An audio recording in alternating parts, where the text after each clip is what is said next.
श्री रामचंद्र और लक्ष्मण जी की तरह से जल समाधि ले लेंगे और अपने जीवन को त्याग देंगे। जीने से बेहतर है मर जाना अगर इस पूजन में हम शामिल नहीं हुए। मेरा ये मानना है कि अगर मैं पूजन में शामिल नहीं हुआ तो ये पूजा अधूरी है, ये शिला पूजन अधूरी है, ये सारा कार्यक्रम पूरा नहीं माना जाएगा, क्योंकि देश के एक वर्ग को नजरअंदाज किया जा रहा है। मैं कितना खतरों से कितना मेरे पर हमला हुआ, कई बार हम पर हमला हुआ, हम बच गए, राम की वजह से बचे, उन्हीं का आशीर्वाद था कि हम बचे। सुना आपने ये क्या कह रहे हैं? इनका कहना है कि अगर 5 अगस्त को मुझे भूमि पूजन में नहीं बुलाया गया तो मैं जान दे दूंगा। आप शायद इनको नहीं जानते होंगे, इनका नाम है आजम खान। आजम मुस्लिम कार सेवक मंच के राष्ट्रीय अध्यक्ष हैं और राम में इनकी अटूट आस्था है। दरअसल 5 अगस्त को अयोध्या में राम मंदिर की आधारशिला रखने का कार्यक्रम प्रस्तावित है। बताया जा रहा है कि पीएम मोदी इस कार्यक्रम में शिरकत करेंगे और वो ही मंदिर निर्माण की आधारशिला रखेंगे।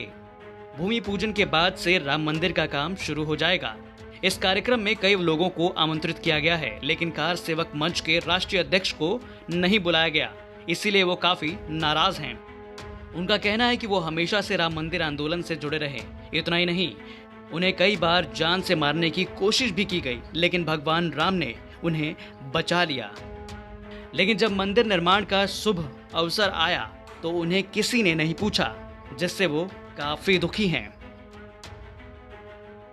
मेरी प्रतिज्ञा यह है कि स्पष्ट रूप से मैं आपके माध्यम से बताना चाहता हूं कि जिस प्रकार से 5 अगस्त 2020 को यहां पर शिला पूजन और भूमि पूजन का कार्यक्रम किया गया है, रखा गया है और श्री राम मंदिर निर्माण की विधिवत शुरुआत होगी, उस शुरुआत में हमको आमंत्रित अगर नहीं किया गया तो मैं आपके माध्यम से पूरे देश को बताना चाहता हूं कि ये राम भक्त श्री रामचंद्र और लक्ष्मण जी की तरह से जल समाधि ले लेंगे और अपने जीवन को त्याग देंगे। जीने से बेहतर है मर जाना अगर इस पूजन में हम शामिल नहीं हुए। मेरा ये मानना है कि अगर मैं पूजन में शामिल नहीं हुआ तो ये पूजा अधूरी है, ये शिला पूजन अधूरी है, ये सारा कार्यक्रम पूरा नहीं माना जाएगा, क्योंकि देश के एक वर्ग को नज़रअंदाज किया जा रहा है, जो कि अच्छा नहीं लगता है। और ये बड़े गर्व की बात है कि माननीय प्रधानमंत्री ऐसे कार्यक्रम में आ रहे हैं और हम जैसे लोग इस कार्यक्रम में राम भक्त लोग ना आवें तो ये कार्यक्रम सफल नहीं हो सकता, मेरा मानना है। हालांकि हमें खुशी भी है कि आज पूरे हिंदुस्तान ने बल्कि पूरे विश्व के सनातनियों का सपना पूरा होने जा रहा है। 5 अगस्त को जिसका सपना सबने देखा था, उसके लिए मैं सबको बधाई भी देता हूँ। राम के लिए जान दे देंगे? बिल्कुल दे देंगे। राम के लिए जब इतना बड़ा आंदोलन किया गया, जहां जहां खतरा रहा, अब तक तो मैं कब तक मार दिया गया होता। मैं कितना खतरों से कितना मेरे पर हमला हुआ, कई बार हम पर हमला हुआ, हम बच गए, राम की वजह से बचे, उन्हीं का आशीर्वाद था कि हम बचे। और आज उसी राम के ने हमको इसीलिए बचाया था कि इस कार्यक्रम का हिस्सा बनूं। आज मैं उस कार्यक्रम का हिस्सा ना बन करके मैं अपने आप को दुखी महसूस कर रहा हूं। मुझे लग रहा है कि जो मेरे साथ होगा, अगर 5 को नहीं बुलाया गया तो यह अन्याय होगा।